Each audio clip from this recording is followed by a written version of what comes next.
Gender, on the surface, is the biological differentiation between males and females. But when it comes to gender segregation, identification, and expectations, the definition of gender goes much deeper.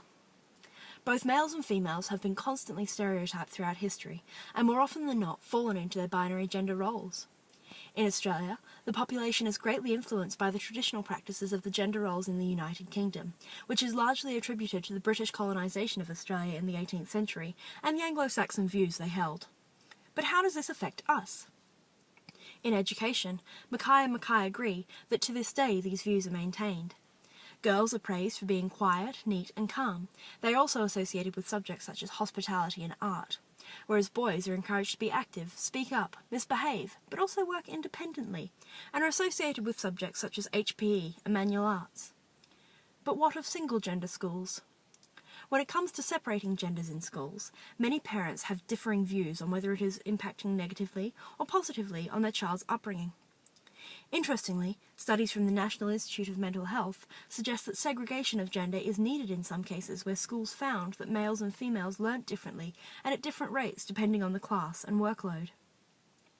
Regarding gender expectations in Australia, George and Tulloch suggest that school-age females have lower self-esteem and confidence, while males try to fit a macho persona to exhibit their masculinity, which is associated with high self-esteem. Gilbert and Gilbert, Kenway, and Kennedy and Mills all suggest that males' antisocial, macho behaviour is shown by disliking school, showing boredom, displaying aggressive behaviour, and showing off in front of females. Males are often stereotyped as the class clown and greatly desire attention from their fellow students and authoritarians. Gender differences among the teaching faculty is evident in primary and early childhood, where female teachers predominantly preside. But in positions of power, such as principals and university professors, males are significantly greater in number according to Cushman. Again, this is a replica of the hierarchy introduced in Australia's colonisation, which still rings true in the 20th century. While gender roles are the social definition of men and women, views of what they represent vary among different societies, cultures, including Indigenous Australians, classes, ages, and throughout different periods of history. Outside the schoolyard, gender roles and responsibilities are often conditioned by household structure, access to resources, specific impacts on the global economy, and locally relevant factors such as ecological conditions.